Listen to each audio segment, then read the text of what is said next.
నమస్తే అండి. వంట చెయ్యి ఈరోజు మటన్ దాల్ చేసింది, లేదా దాల్ గోస్ట్ అని కూడా అంటారు. అది ఎలాగో మనం ఇప్పుడు నేర్చుకుందాం. ఇందుకోసం ముందుగా ఒక బౌల్లో పావు కప్పు పచ్చిశనగపప్పు తీసుకోవాలి. అలాగే ఇంకొక బౌల్లోకి 2 టేబుల్ స్పూన్ల మైసూర్ పప్పు తీసుకోవాలి. ఎర్ర కందిపప్పు అంటారు కదా, అది 2 టేబుల్ స్పూన్లు తీసుకుని 1-2 సార్లు శుభ్రంగా కడుక్కుని నీళ్లు వేసి గంట పాటు నాననివ్వాలి.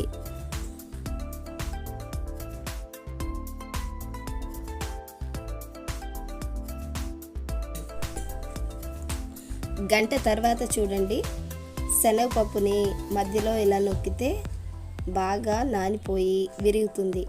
అలాగే ఇప్పుడు ఈ పప్పులో నీళ్ళన్నీ తీసేసి కుక్కర్లో వేసుకోవాలి. ఇప్పుడు మైసూర్ పప్పు కూడా చూడండి, ఇది చాలా త్వరగా నానుతుంది, అలాగే చాలా త్వరగా కూడా ఉడికిపోతుంది. ఈ పప్పు ఎప్పుడైనా వండుకున్నా కుక్కర్ కూడా అవసరం లేదు, అంత త్వరగా ఉడికిపోతుంది. ఇప్పుడు ఈ పప్పులో కూడా నీళ్లు తీసేసి కుక్కర్లో వేసుకుని ఇందులో పావు టీ స్పూన్ పసుపు, పావు టేబుల్ స్పూన్ కారం, రుచికి సరిపడా ఉప్పు వేసుకుని 1 గ్లాస్ నీళ్లు వేసుకుని పెద్ద మంట పెట్టి 1 విజిల్ రానివ్వాలి. పప్పు మరీ మెత్తగా ఉడికిపోకూడదు, అలాగే పప్పులో కాస్త ఎక్కువ నీళ్ళే వేసుకోవాలి. ఎందుకంటే ఉడికిన తర్వాత కూడా మనకి నీళ్లు ఉండాలి. అలా కాకుండా మెత్తగా అయిపోతే ఈ కూరకి బాగుండదు. చూడండి, వీడియోలో చూపించినట్టు పప్పు మరీ మెత్తగా ఉడికిపోకూడదు, చిన్న పలుకు ఉండాలి. మనం హై ఫ్లేమ్లో 1 విజిల్తో స్టవ్ ఆఫ్ చేసుకుంటే కరెక్ట్గా ఉడుకుతుంది. ఇప్పుడు స్టీమ్ అంతా పోయిన వెంటనే ఒక బౌల్లోకి తీసుకుని పక్కన పెట్టుకోవాలి. ఇప్పుడు స్టవ్ మీద కుక్కర్ పెట్టుకుని కుక్కర్లో పావు కప్పు నూనె వేసుకోవాలి. నూనెకి బదులుగా మీరు నెయ్యి వేసుకోవచ్చు, లేదా సగం నూనె సగం నెయ్యి కూడా వేసుకోవచ్చు. మనం ఇందులో పప్పు వాడుతున్నాం కాబట్టి నెయ్యి వేసుకుంటే చాలా బాగుంటుంది. నూనె వేడయిన తర్వాత ఇందులో 1 బిర్యానీ ఆకు, 3 లవంగాలు, 3 యాలకులు, 1 నల్ల యాలక, 2-3 చిన్న ముక్కలుగా చేసుకున్న దాల్చిన చెక్క వేసుకోవాలి. ఇప్పుడు ఈ మసాలాలన్నీ నూనెలో వేసి బాగా వేయించుకుని ఇందులో 1 మీడియం సైజు ఉల్లిపాయను వేసుకుని బ్రౌన్ కలర్ అయ్యేంత వరకు వేయించుకోవాలి. మీరు కుక్కర్కి బదులుగా నార్మల్గా వండుకునేలా అయితే ముందు శనగపప్పు కాస్త ఉడికిన తర్వాత అప్పుడు మైసూర్ పప్పు వేసుకోవాలి. ఎందుకంటే మైసూర్ పప్పు వేడి తగిలిన వెంటనే చాలా త్వరగా ఉడికిపోతుంది. శనగపప్పు అయితే మాత్రం చిన్న పలుకుండేలాగే చూసుకోండి, ఎందుకంటే మనం కూరతో పాటు మళ్ళీ ఈ పప్పుని ఉడకబెడతాం. ఇలా ఉడకబెట్టడం వల్ల కూర పూర్తయ్యేసరికి శనగపప్పు కూడా మెత్తగా ఉడికిపోతుంది. ముందే మనం మెత్తగా ఉడకబెట్టేసుకుంటే కూర పూర్తయ్యేసరికి పేస్ట్ లాగా అయిపోతుంది. చూడండి, ఉల్లిపాయలు పూర్తిగా వేగిపోయినాయి కదా. ఇలా పూర్తిగా వేగిన ఉల్లిపాయల్లో 2 టీ స్పూన్ల అల్లం వెల్లుల్లి పేస్ట్ వేసుకోవాలి. అల్లం వెల్లుల్లి పేస్ట్ అప్పటికప్పుడు నూరుకుని వేసుకుంటే రుచి చాలా బాగుంటుంది. ఇప్పుడు అల్లం వెల్లుల్లి పేస్ట్ పచ్చివాసన పోయేంత వరకు వేయించుకోవాలి. ఇదంతా బాగా వేగిన తర్వాత ఇందులోకి క్లీన్ చేసి పెట్టుకున్న పావు కేజీ మటన్ వేసుకోవాలి. నేను చాలా తక్కువ క్వాంటిటీ చేస్తున్నాను, మీరు ఇంకా ఎక్కువ చేసుకుంటే మనం ఈ కూరలో వేసిన ఇంగ్రీడియంట్స్ అన్నీ రెట్టింపు చేసుకుని వేసుకోవాలి. మటన్ వేసిన తర్వాత మటన్ని కొంచెం సేపు ఇలా కలుపుతూ వేపుకోవాలి. ఇలా వేగుతున్న మటన్లోంచి కాసేపటికి నీళ్ళు వస్తాయి. ఈ నీళ్ళన్నీ ఎగిరిపోయేంత వరకు మటన్ని వేపుకోవాలి. కొద్దిసేపటికి చూడండి, మటన్ మంచి రంగులోకి వేగింది, కలర్ కూడా మారింది కదా. ఇప్పుడు ఇందులో ఘాటు పెట్టిన ఒక పచ్చిమిరపకాయ వేసుకోవాలి. నేను కారం ఎక్కువ ఉన్న పచ్చిమిరపకాయ వేసుకుంటున్నాను కాబట్టి ఒకటైతే సరిపోయింది. మీరు క్వాంటిటీని బట్టి పెంచుకోవాలి. ఇలా బాగా వేగిన మటన్లో రుచికి సరిపడా ఉప్పు వేసుకోవాలి. అలాగే 1/2 టీ స్పూన్ పసుపు, 1/2 టేబుల్ స్పూన్ కారం, 1/2 టేబుల్ స్పూన్ ధనియాల పొడి వేసుకుని వీటన్నిటిని 2 నిమిషాల పాటు వేయించుకోవాలి. మనం పప్పు ఉడికించుకునేటప్పుడు ఉప్పు కారం అన్నీ వేసుకున్నాం కాబట్టి ఉప్పు కొంచెం జాగ్రత్తగా చూసుకుని వేసుకోండి. లేదంటే మటన్కి ఉప్పు బాగా పట్టి మటన్ ఉప్పగా ఉంటుంది, గ్రేవీ చప్పగా ఉంటుంది. కాబట్టి చూసుకుని జాగ్రత్తగా వేసుకోండి.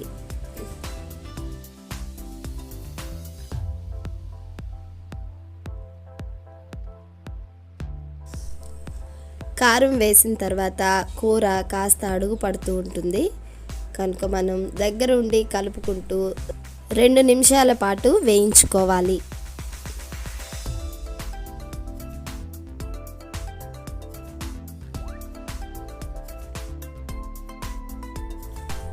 ఇప్పుడు చూడండి, మటన్ అంతా బాగా వేగి ఆయిల్ పైకి తేలింది కదా.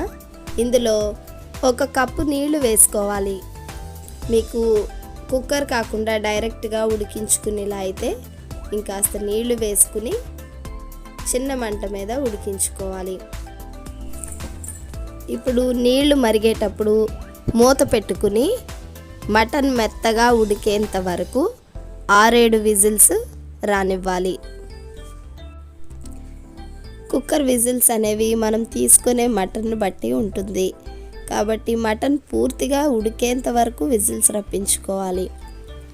ఇప్పుడు ముందే ఉడికించుకున్న పప్పుని గరిటెతో మెదుపుకుంటే సరిపోతుంది. పప్పు గుత్తి పెట్టి రుబ్బొద్దు, ఎందుకంటే మనకి ఈ కూరలో పప్పులాగే ఉండాలి. ఇప్పుడు చూడండి, మటన్ పూర్తిగా ఉడికిపోయింది. మనం వేసిన నీళ్లు కూడా ఇంకా ఉన్నాయి.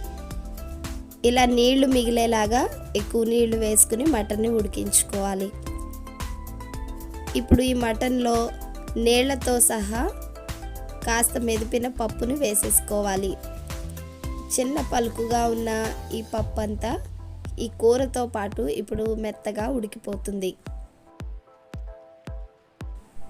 ఇప్పుడు ఈ మటన్లో పప్పు అంతా పూర్తిగా కలిసిపోయేంత వరకు కలుపుకుని మీడియం ఫ్లేమ్లో పప్పు మెత్తగా అయ్యేంత వరకు ఉడికించుకోవాలి. ఇప్పుడు మటన్లోకి మనం ఒక మసాలా రెడీ చేసుకోవాలి. ఈ మసాలా కోసం చిన్న జాపత్రి అంటే 1 రేఖ జాపత్రి, 2 లవంగాలు, 2 యాలకులు, చిన్న జాజికాయ ముక్క, వీటన్నిటిని మెత్తని పౌడర్లా చేసుకుని ఈ కూరలో వేసుకోవాలి. దీనికి బదులుగా మీరు గరం మసాలా కూడా వేసుకోవచ్చు, కానీ మటన్లో జాజికాయ వేసుకుంటే టేస్ట్ చాలా బాగుంటుంది. 1/2 టేబుల్ స్పూన్ జీలకర్ర పొడి కూడా వేసుకోవాలి. మీరు జీలకర్ర పొడి వేయించిందైనా పర్వాలేదు, లేదంటే మసాలాలతో పాటు ఈ జీలకర్ర కూడా కొద్దిగా తీసుకుని దంచుకుని వేసుకున్న రుచి చాలా బాగుంటుంది. ఇప్పుడు ఈ కూర అంతటిని బాగా కలుపుకుని పప్పు మెత్తగా ఉడికిందో లేదో చెక్ చేసుకోవాలి.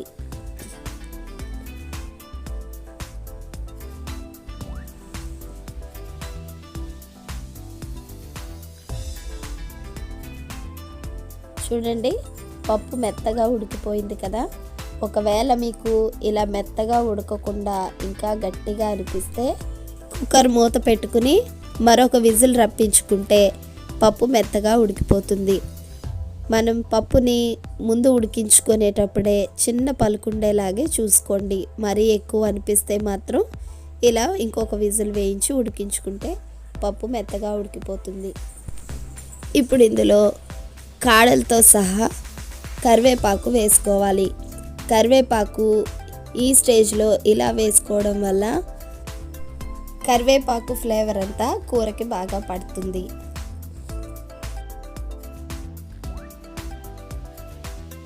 మనం ఇలా వేసుకోవడం వల్ల కర్రీ సర్వ్ చేసుకునేటప్పుడు ఈ కరివేపాకుని ఈజీగా తీసేసుకోవచ్చు.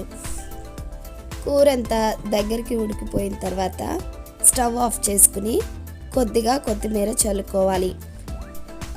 మనం ఈ కూరని కాస్త పులుసుగానే దించుకోవాలి. ఎందుకంటే ఇందులో మనం వేసుకున్న శనగపప్పు వల్ల కూర చల్లారేసరికి బాగా చిక్కబడి దగ్గరకు అయిపోతుంది. ఇలా గ్రేవీ కన్సిస్టెన్సీలోనే స్టవ్ ఆఫ్ చేసుకుంటే సరిపోతుంది. ఈ మటన్ దాల్ అనేది వైట్ రైస్లో కంటే బగారా రైస్, బిర్యానీ వీటిలోకి చాలా బాగుంటుంది. నాకు థ్రోట్ ఇన్ఫెక్షన్ అస్సలు తగ్గలేదు.